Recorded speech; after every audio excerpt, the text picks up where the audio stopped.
memberi makan kepada mereka yang Allah sendiri tidak sudi memberikan rezeki kepada orang-orang itu? Tidak, tidak.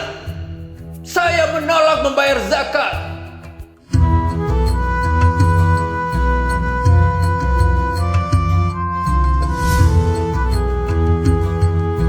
Ada seorang sahabat Rasulullah bernama Salabah. Salabah adalah orang yang sangat miskin.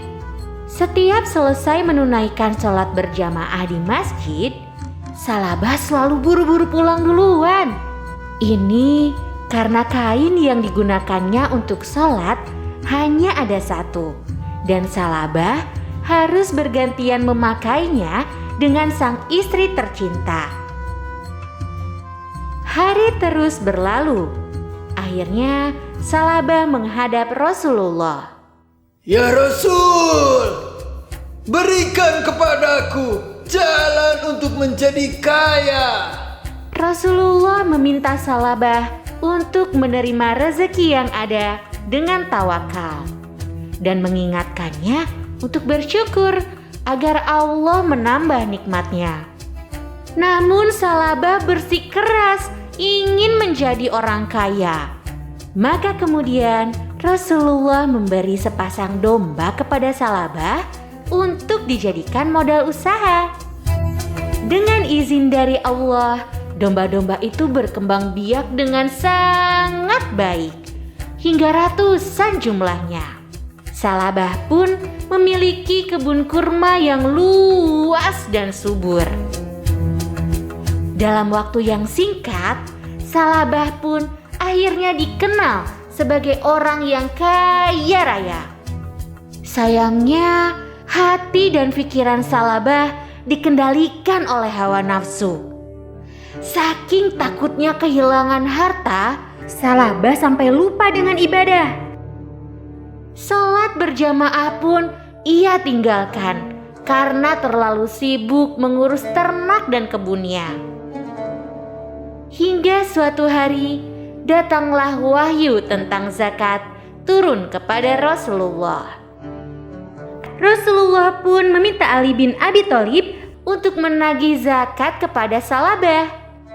Rasulullah bilang bahwa jumlah harta yang dimiliki Salabah membuatnya wajib membayar zakat. Ali pun bergegas mendatangi Salabah untuk menagih zakat. Salabah, Rasulullah mengatakan bahwa engkau harus membayar sebagian dari kekayaanmu untuk fakir miskin, ujar Ali. Namun Salabah menjawab dengan ketus. Buat apa zakat bagi fakir miskin?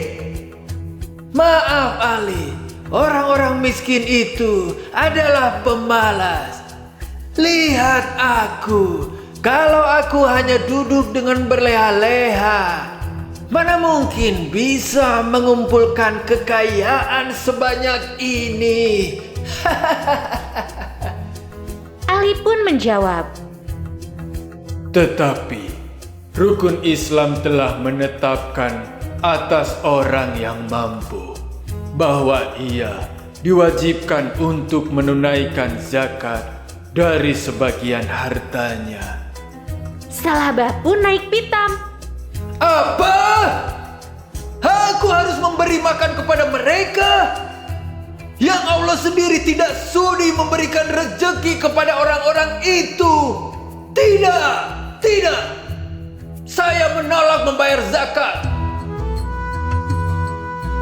Rasulullah khawatir memikirkan jika kelak Salabah dilaknat oleh Allah karena tidak mau membayar zakat. Bahkan saking khawatirnya, Rasulullah meminta Ali untuk menagih zakat kepada Salabah hingga 3 kali. Tapi Salabah masih juga menolak untuk berzakat. Rasulullah pun berkata bahwa harta Salabah kelak tidak akan bisa menyelamatkan dirinya. Apa yang diucapkan Rasulullah pun terjadi. Mendadak ternak Salabah diserang wabah.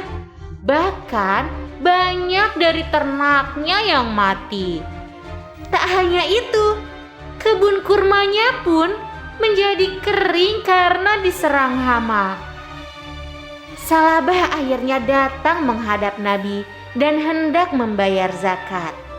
Namun, Nabi menolaknya.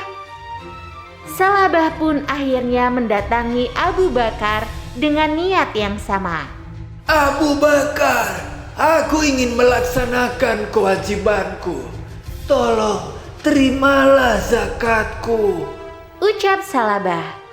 Abu Bakar berkata, maaf Salabah, aku tak menerima apa yang ditolak oleh Rasulullah. Kekayaan Salabah pun musnah dalam waktu singkat. Ia jatuh miskin dan terlunta-lunta. Pada akhirnya, seluruh harta yang dimilikinya tidak dapat menyelamatkan hidup Salabah. Salabah tidak mau berzakat karena begitu sayang dengan hartanya dan tidak mau merugi. Padahal berzakat tidak akan pernah membuat seseorang menjadi miskin.